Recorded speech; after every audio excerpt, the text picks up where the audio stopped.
Welcome to Chronically Driven, a podcast about being in the driver's seat when it comes to health and well-being, mind, body, and soul.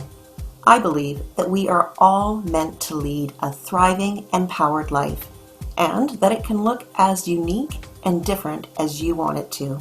If you have ever wanted to reinvent your life, have a healthier outlook, healthier habits, and feel better more often, but have felt it's not within your reach, this podcast is here to help break through those limiting beliefs and help you reach for your very best self.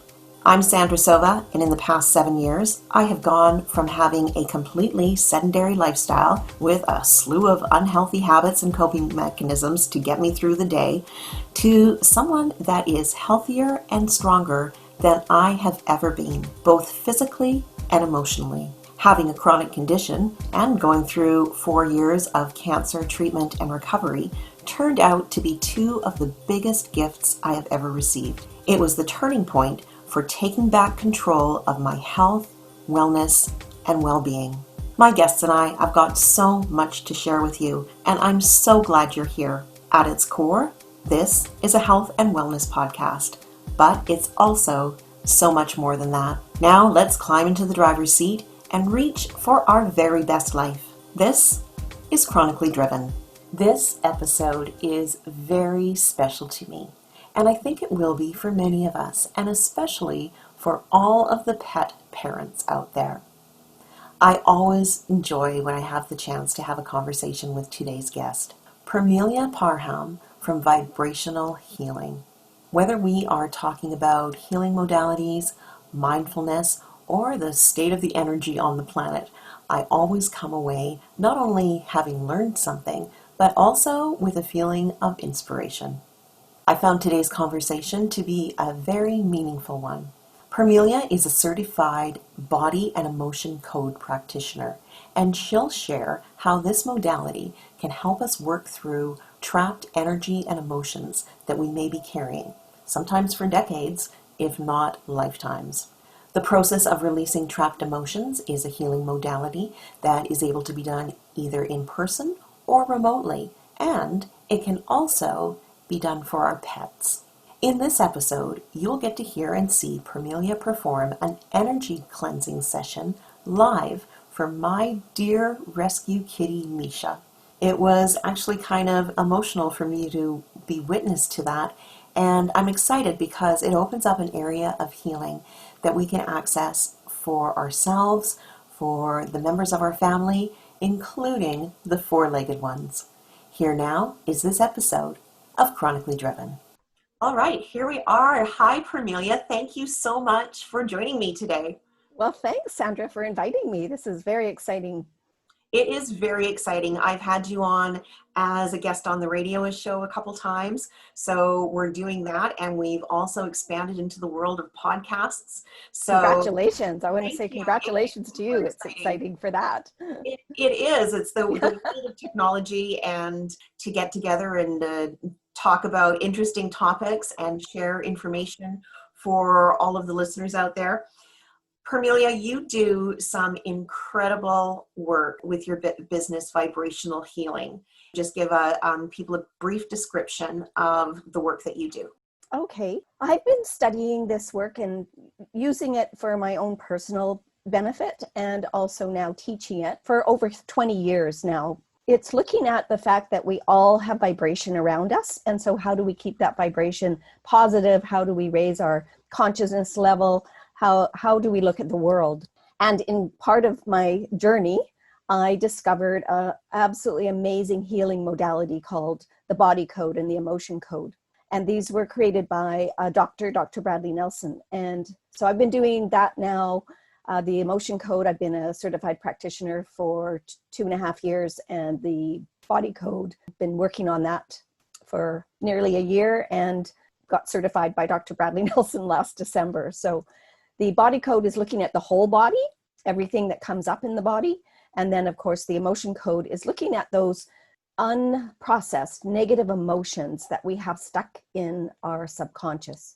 Dr. Bradley Nelson calls them trapped emotions, but that's what they are. They're unprocessed negative emotions. And our subconscious knows everything. It's got everything, all our memories from the very earliest, even before we're born, and certainly all of our emotions since, we've been actual human beings.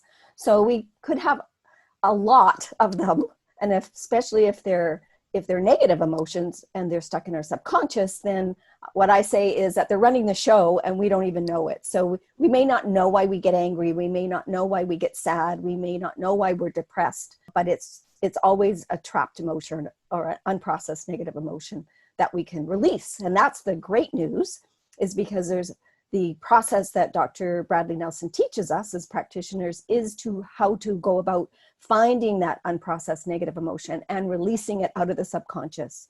So It's a little bit different than the regular kind of counseling, which I'm not saying anything against, because I think that's great too. It's a good complement to go with it. So a lot of people have told me, a lot of my clients have told me what they like about this modality is that they don't actually have to remember what that memory was, especially if it was a painful one.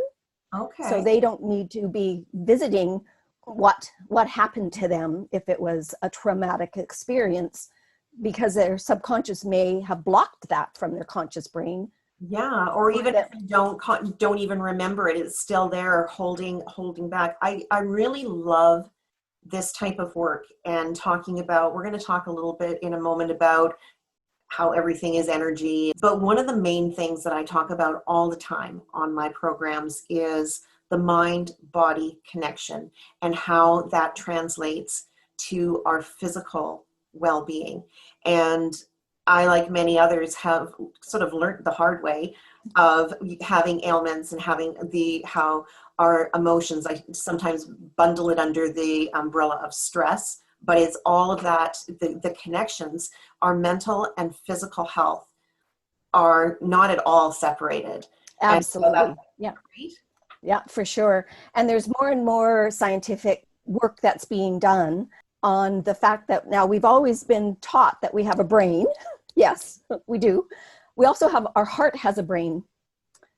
And so the congruency between our heart brain and our cognitive brain is so important. And I think over, many centuries, it's been, until recently, it's been proven that actually it's the heart brain that feeds the cognitive brain. It's not the other way around. So when you're talking about mind, body, spirit, emotions, well, that's where our emotions are, usually in our heart. And so we have to be very aware of the fact that, yes, we're going to be consciously aware of certain things. And I always say that's great, because to be aware is the first step to wanting to have anything change. And Dr. Bruce Lipton talks about the subconscious basement. For some reason, I really like that term. It's like getting those emotions out of the basement and getting them into your cognitive brain. If that's a process that is important to you for your healing, then you are aware of what caused that emotion, and then you can make some changes or decide how you're going to change your life. Yeah, so that's very, very important. Really important. So I think we often think of ourselves as just a body, because we are, and we're human. And we rarely think about the fact that we do have an electromagnetic field, and it is a vibrational field. And so we have lots of vibrations that go out from us. And that's one of the things that has been concerning me over the last few months, in that I'm feeling that a number of people, the world, in fact, everything on the news is kind of looking at this pandemic that we're in right now as being negative. And it's not a positive thing, for sure, but we have to look at the vibration that we're sending out. And we're collectively, as a human race, we're sending out the vibration of fear. And that concerns me, because as soon as we're sending out that vibration of fear, now we're all in a victim mode. And if we're in a victim mode, it's like a vicious circle. We're in victim mode, we're fearful, we're in victim mode, we're fearful. And so we can't change anything. That's a very toxic state to be in. If we're emitting that, we're also absorbing that. Absolutely. And when we are in a constant fear and victim mode, we cannot make decisions. I do feel that's quite heavy out there. There is a lot of fear. One of the people I follow is Lynn McTaggart. Lynn McTaggart does intention circles, and she has a Facebook Live every Wednesday morning at 9 a.m. where she sets an intention for something. Usually she lives in the UK now, but she is an American, and so she was for many weeks setting the intention that those states that were having an increase in people that were getting COVID, that would decrease. And it's very powerful. Her background was she's a reporter. And so she does lots of research. And so she does lots of tests.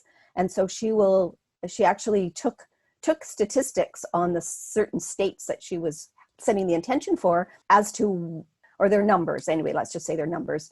And then she did the statistics after 3 or 4 weeks of setting intention, and the numbers went down.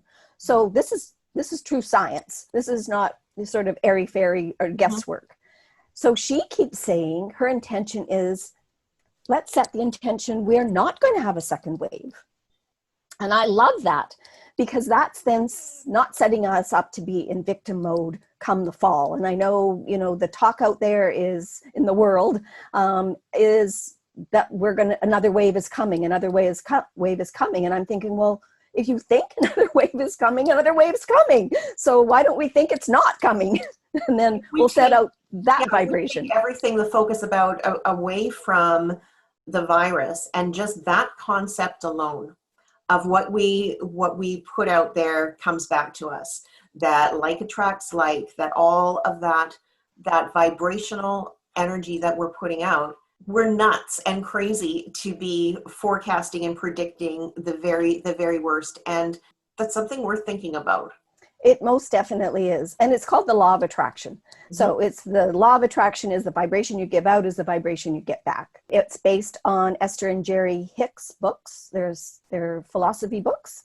And then a very brilliant gentleman who lives in Victoria, Michael Lozier, he took their philosophy and put it into a handbook and made 3 steps. So you can very easily follow these 3 steps. So I took one of his workshops back in 2004 and just loved this whole concept of the fact that, okay, if I'm thinking negatively, even if it's for 2 minutes, that's the vibration I'm going to get back.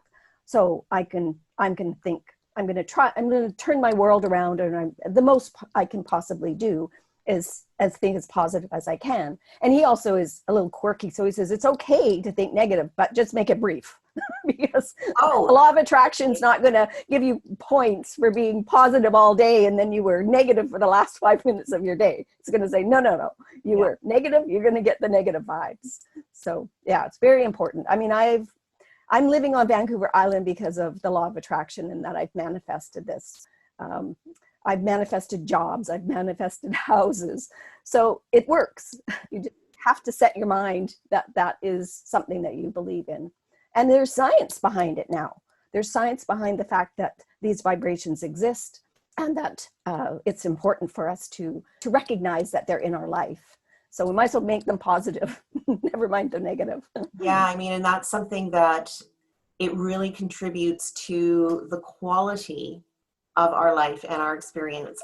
No matter what's going on around us, the way that we respond to it is always within our control.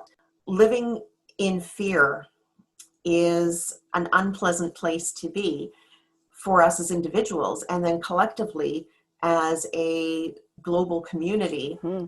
And there's been so much in the news and things like that. So we're not at all saying, put your blinders on, live in a bubble, everything's fine.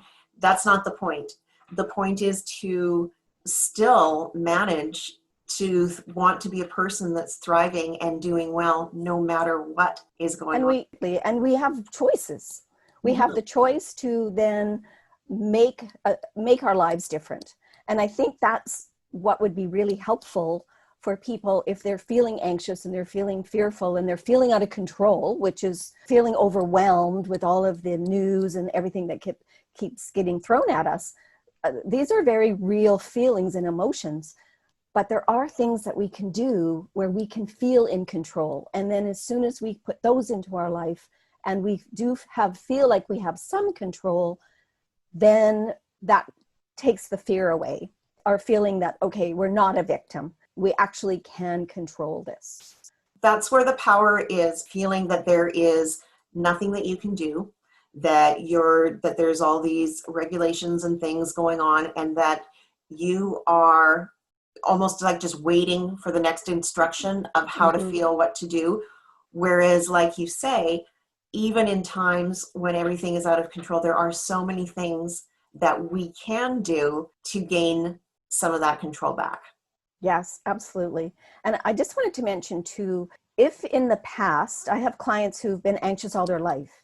So Mhm. we're working on that and clearing those unprocessed negative emotions that showed up. Either they could have inherited them from their family, something happened. There's one trapped emotion called the prenatal trapped emotion, where something was going on with your mother when she was pregnant with you, but you got the trapped emotion and she didn't.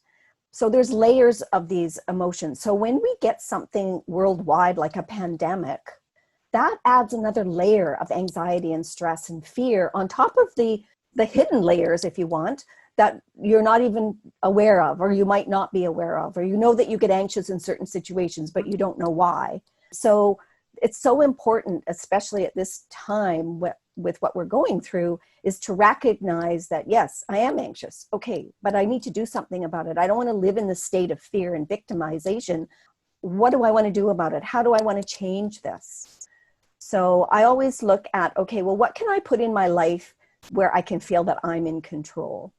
And, I study people like Marianne Williamson and Dr. Joe Dispenza, Greg Braden, and they all talk about, and whether you want to call it devotion or not, it doesn't matter. You can call it your 5 or 10 minutes or half an hour or however long you had silent time first thing in the morning. But they all talk about time when you get up, the first thing you do when you get up.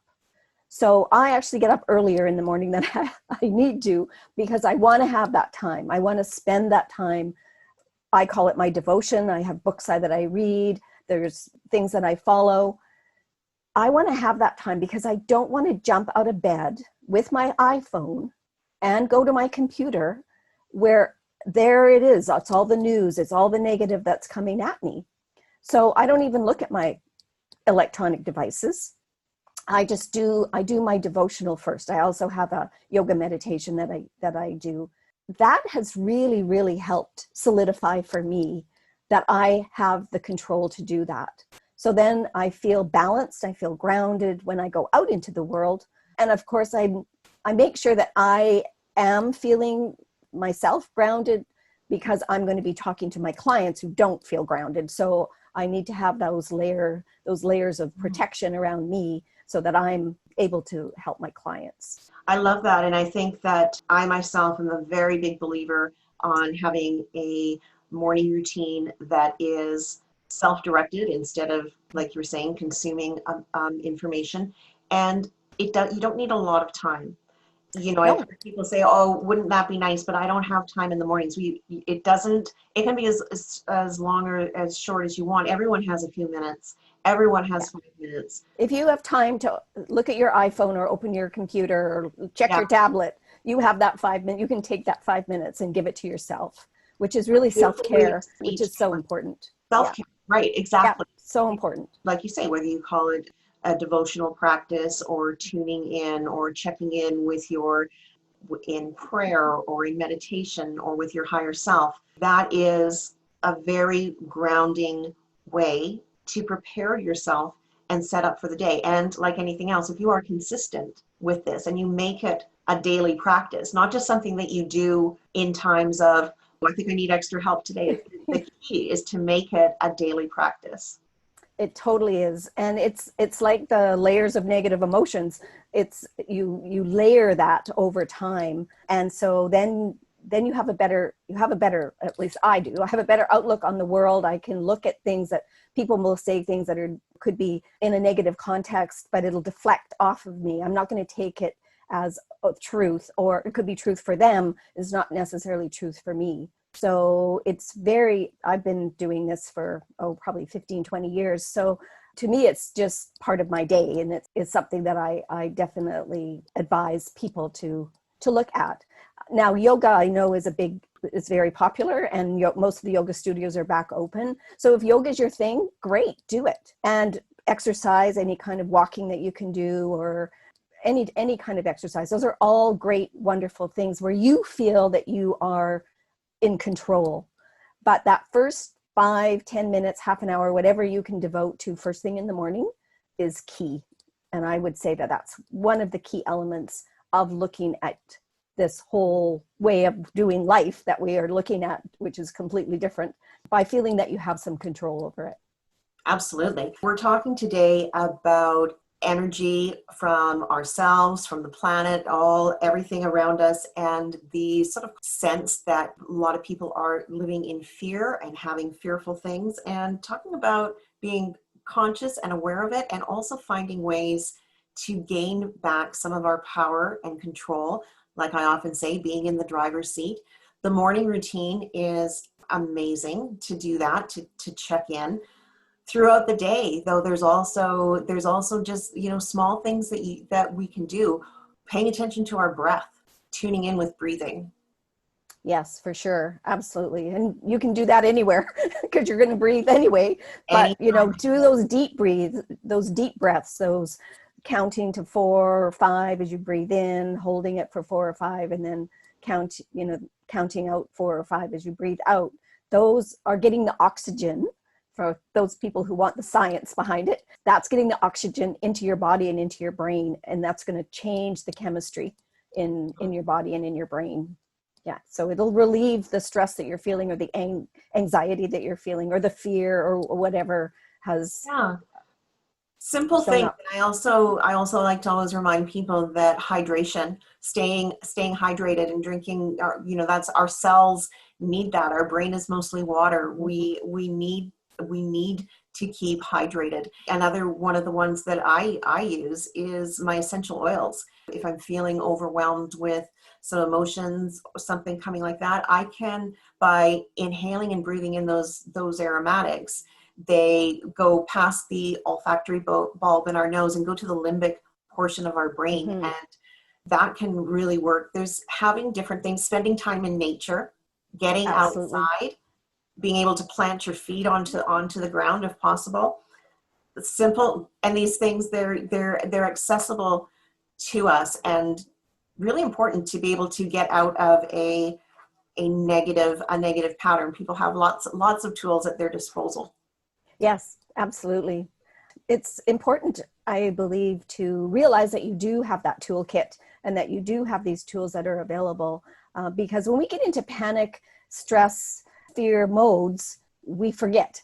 The fear begets the fear, so we forget. So if you can just take a few minutes and start your breathing, and then think about, okay, well, what can I do so I can feel that I'm in control? So I think we've given people some ideas today as to what they can do for sure. Yeah, absolutely. And also by doing that, by taking care of your own energy, that pays dividends to those in your family, in your circle, in your community as well, because like we keep going back to, that everything is energy.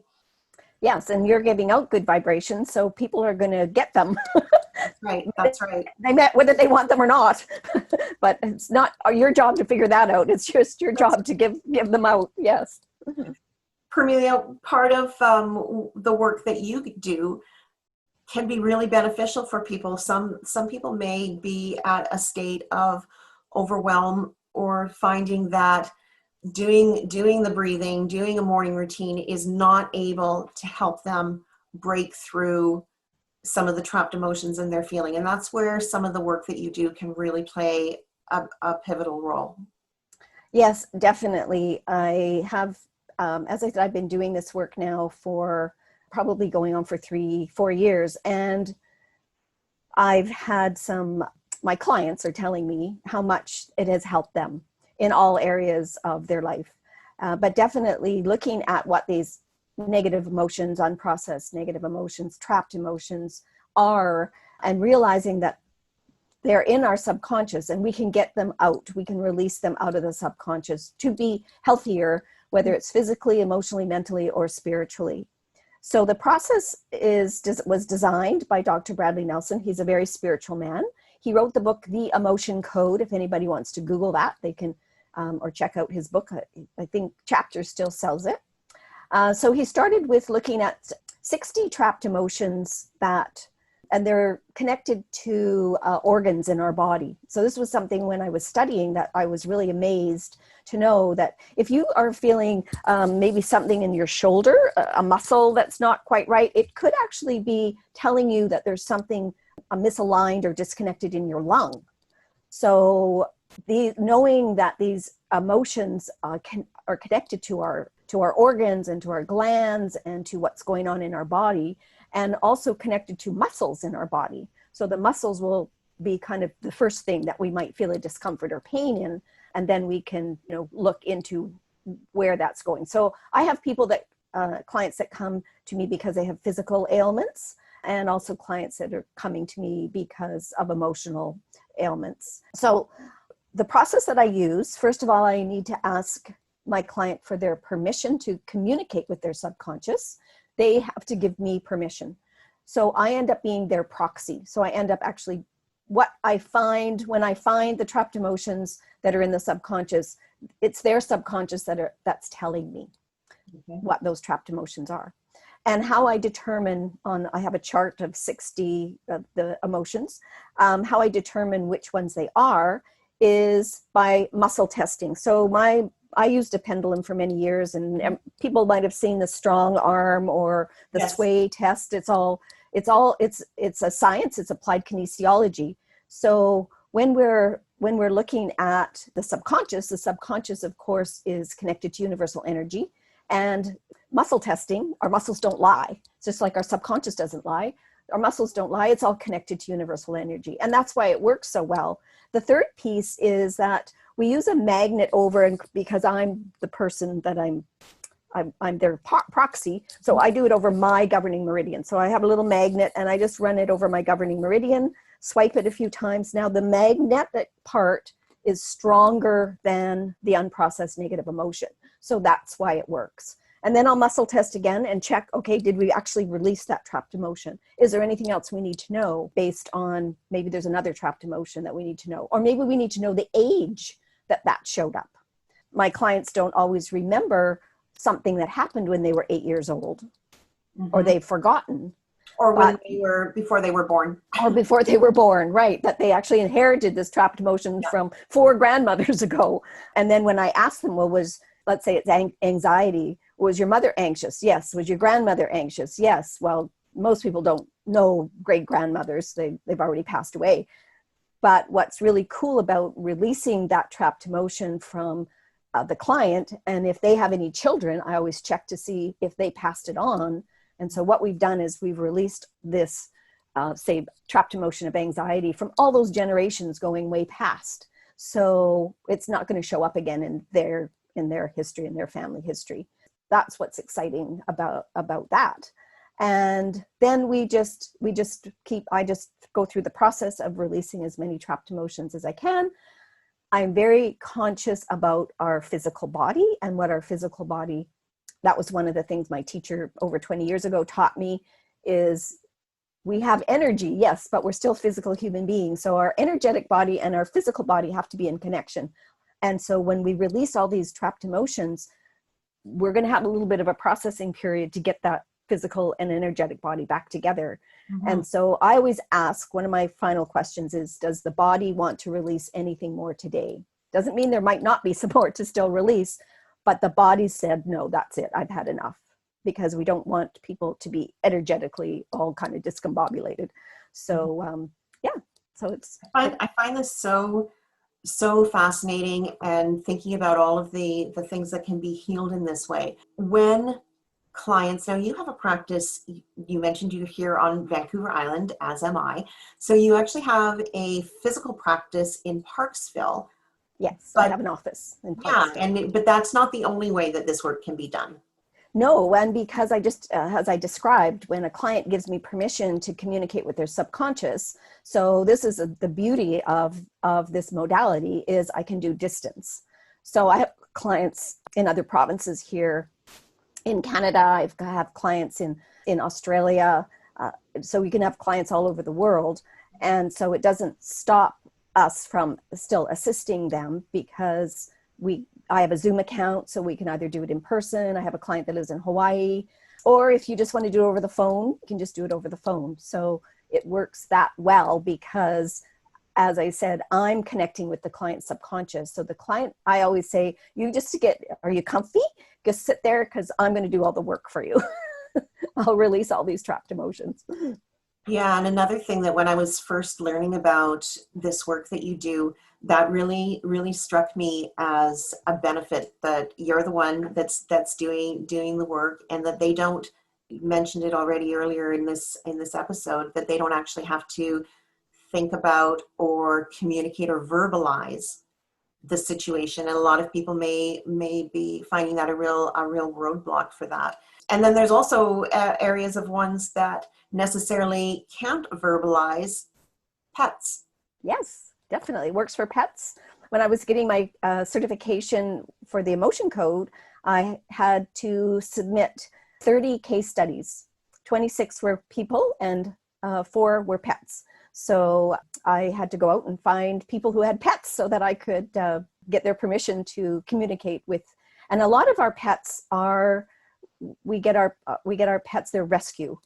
So if you have a rescue pet of any kind, and the behavior of that pet is, even with all the love and attention that you've been giving it, if it's still having odd behaviors, it's because of trapped emotions. So yeah, I've had some great success with dogs and cats and children as well, because oftentimes with young children, as long as I have the parent's permission or the guardian's permission, I can tap into their subconscious. And I've had parents who've just said, please work on them. They'll just call me and say, please work on this on this child. This is the sort of the behavior that's coming up, and I'm worried about it or concerned about it. And so I just get the name, I get the age, which is important. And then I can just do it by distance. Yes. Well, I thought maybe we could give people a little bit of an example of this work. And I've talked to you about my precious kitty cat, Misha. Yes. And she is a rescue, just like you had mentioned that. And I know a little bit about her previous history and her behavior. It's so much. We've had her for coming on 3 years now, but she really struggles. She was unfortunately in a previous home where I heard that she was kicked.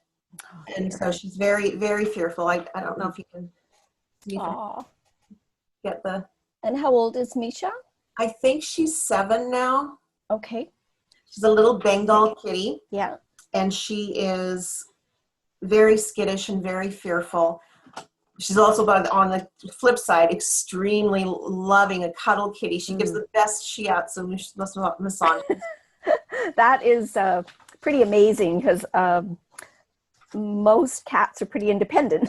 They don't always want to cuddle with you. Yeah, no, she's amazing with that. But she is very fearful, especially of male energy.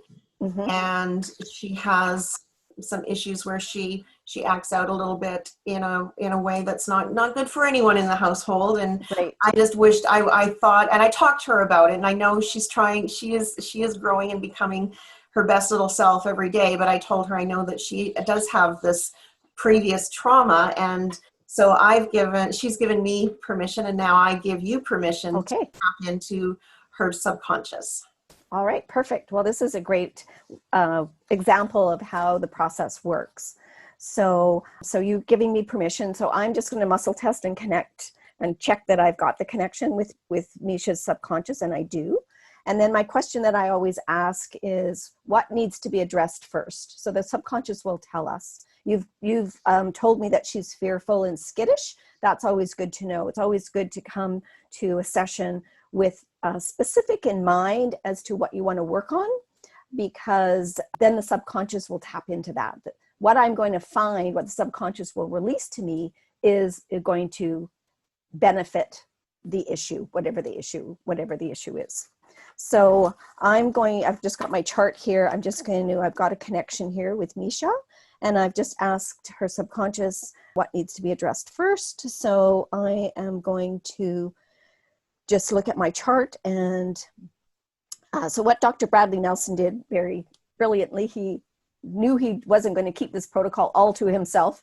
So he created a chart that with the 60 trapped emotions that are, it's 2 columns and 6 rows. And then each block has got 5 trapped emotions. So we don't have to go through all 60. We can just say, is it column A? It's column B. So I'm getting column B. Is it an even row? It's an odd row. It's an odd row. So it's row 1 and column B. So the first, and then there's 5 in there. So there's effort unreceived. That's a no. Heartache is a no. Insecurity is a yes. So again, I didn't quite explain this, but when my fingers stick together, that's my yes. And when they come apart easily, that's my no. And that's the kinesiology that's, so insecurity. So that makes sense if she was harmed. So I'm going to just check and we release that. And I'm getting a yes. So I'm going to swipe the magnet over my governing meridian. I'm going to connect again. Did we release it? And then I'm going to ask the questions and more that we need to know. And I'm getting a yes. So because I'm going to find out when this trapped emotion showed up in Misha's subconscious. So I just go backwards from her age. So 7, 6, 5, 4. So age 4. And when did you get her? You said you've had her about 3 years. So 2.5. 2.5. Okay. So before, this would be before you got her. So then I just want to check again. Can I release the insecurity at this age? And I'm getting a yes. So I'm going to swipe again.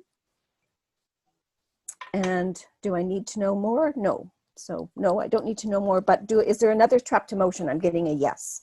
So column A, even row, odd row again. And so 1, the first one is abandonment. So I'm going to check in if I can release that. Yes. So releasing abandonment. And did we? Yes. So what more do we need to know here? So when did it show up? 7, 6, 5, 4, 3, 2. So yes, as a kitten, she was abandoned. So releasing abandonment out of her subconscious. And did we? Yes. So is there anything else we need to know about that? No. Okay. Another trapped emotion. Column A, column B, even row, odd row. Row 1, another row 1 is heartache. So these trapped emotions that I'm finding are in row 1 and both columns, column A and column B. There's no difference between column A and column B. He just made a simple format. And the organs that are connected to these emotions are the heart or the small intestine. So having these kinds of trapped emotions in your heart, affecting your heart, could also be another reason why the kinds of behavior that she's showing, that's not the loving behavior. And it could also be the fact that she wants, because you said she's a very cuddly kitten or cat. So oftentimes that's the kind of behavior that animals or people want to show, but there's something that's blocking them from doing that. So we're going to release this heartache, get rid of that. And did we? Yes. So when did it show up? 7, 6, 5, 4. So yeah, at age 1. So something must have gone on, either her mother, something happened to the mother and the kittens were abandoned, or she was taken away. So we're going to release heartache at age 1. Get rid of that. Yes. So is there anything else we need to know now? No. Okay. So we released abandonment, heartache, and insecurity. So that's all it's saying right now that I need to release, but we'll be in touch because I want to find out how things are after that. Yeah. So now I'm going to release. Cat mama, I felt so much love and care being able to do something for that. Thank you for that, not only that demonstration, but for that beautiful gift that you just did. Well, and I'm going to now release myself from Misha's subconscious because I might go around for the rest of the day meowing. So I don't don't want to do that. That's always something we as practitioners have to remember to do, is not take on other people's emotions out of their subconscious. We have lots of our own. That's right. Oh, I was delighted to be able to do that for you. And I think it's a very good demonstration of how the process works. Would we be able to, you're talking about that chart in the column A and all the different emotions and the things. Is that something, do you have a graphic that I could post in the show notes? I can send you one. Okay. So Yes. just because it's, we're here, this is, most people are just going to be hearing this on the podcast or on the radio waves. There is the YouTube one as well, but if we can put that in the notes, because I'm sure that there's going to be people that are going to want to learn more about this. Well, and I didn't mention this, but when Dr. Bradley came up with this whole concept, his book, both his books, he had an earlier book and then this other book that just came out a year ago, his second book, which has got more his testimonials from his clients, but also other practitioners. He's written the book so that we all can learn how to do this.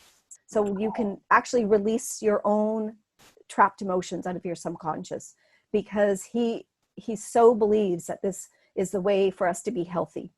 And the endorsement, he had Tony Robbins call him to say he wanted to write the foreword in this new book.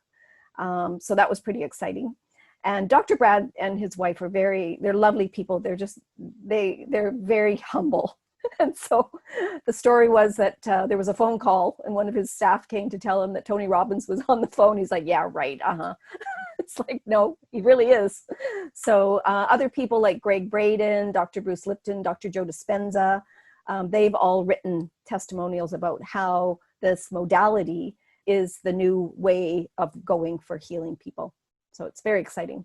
It's very exciting, and especially at the end of everything that we've been talking about so far today, like this is a way that I think that so many people can benefit from. I can put the links to some of the books and whatnot that you've mentioned as well, so people can do their own learning and discovery on this amazing technique and modality. And I'm not sure, or if I've just forgotten that we can learn to do this for ourselves.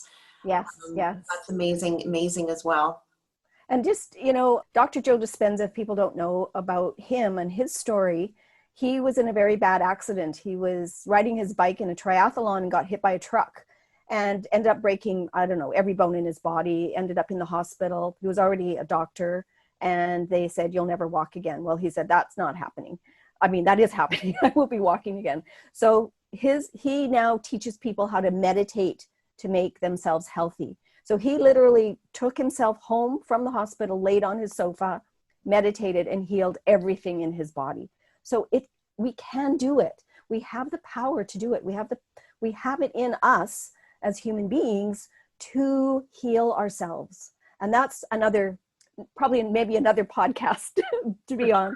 But I so believe that we do.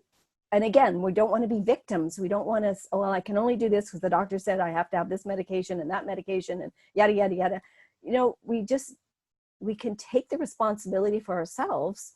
And there's a very good example with Dr. Joe Dispenza, how he took his own responsibility and decided he was going to heal himself. And he did. He healed everything. And it's so important, I believe, and that's something that I'm very passionate about. I want to create a healing institute, whether it's really bricks and mortar, I'm not sure now, but I do want to create the whole concept of, and have other practitioners to talk about how people can actually heal themselves.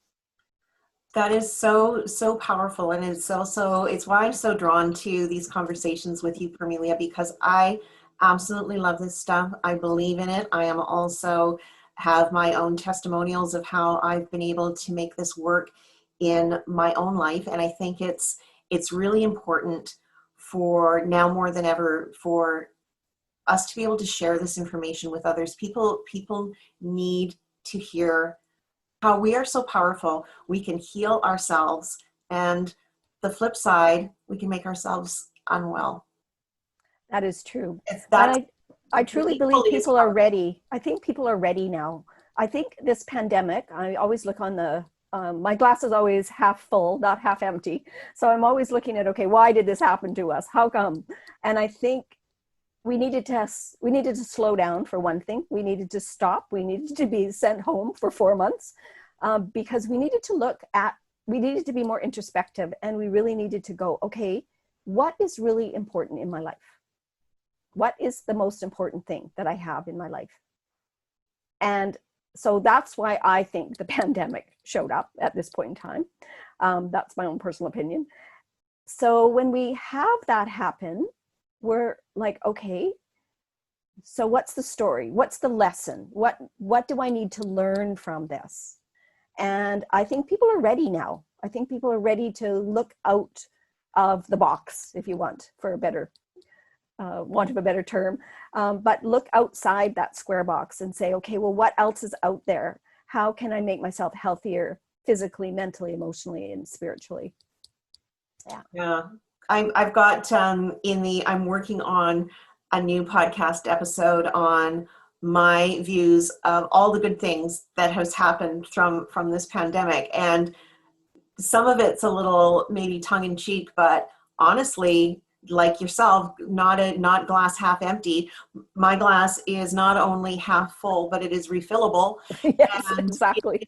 I've got some, I really do see that there are a lot of positives in amongst this negative experience. Flip it around and find out how we can use that how are we going to come out on the other side? What do we want? How do we want to feel within our bodies, within our mind, our soul, our energy? And yeah, we actually are in control of a lot. We are. Yes. This has been delightful. Thank you. I was just going to say, this has been so lovely. I want you to give it the opportunity to let people know where they can get in touch with you if they would like to explore some of this work with you. All right. Yes. So Parmelia Parham is my name. Vibrational Healing is my company. My website is vibrationalhealing.ca. I've got all the information on there. I have an office in Parksville, and it's right downtown Parksville, so it's easy to find. And also I have all my contact information on my website. I'm also on Facebook as Vibrational Healing and Color Touch Therapy. And I'm also on Instagram as vibrational.healing. So you can find me everywhere. I will put those in the show notes as well to make Wonderful. it easy for people to find, and all the spelling of everything as well. And yeah, this has been great. And I find I'm always thinking there's so many other things that I would like to have a discussion with you on. So if you would be open to it, I would love to do absolutely. Yes. And also to give you an update on Misha. Yes, I want to know about Misha. So there's always a processing period of a couple of days, or training. Yeah, how for should a I couple best of days. care for her? If you can get her to drink as much water as possible, that's always really good. And she might need to sleep a lot. She might have some vivid dreams. So it might appear that her behavior's gotten a bit worse before it gets better, but sometimes that happens. It's just the processing of getting those trapped emotions are now out of her subconscious. But yeah, connect with me maybe on the weekend or the beginning of next week. Let me know how she's doing. I'm very interested to know how this helped. And we might have to do a little bit more for her, which is great. I'd love to do that. All right. I will keep you posted. All right. Thanks so much. Until next time. Until next time.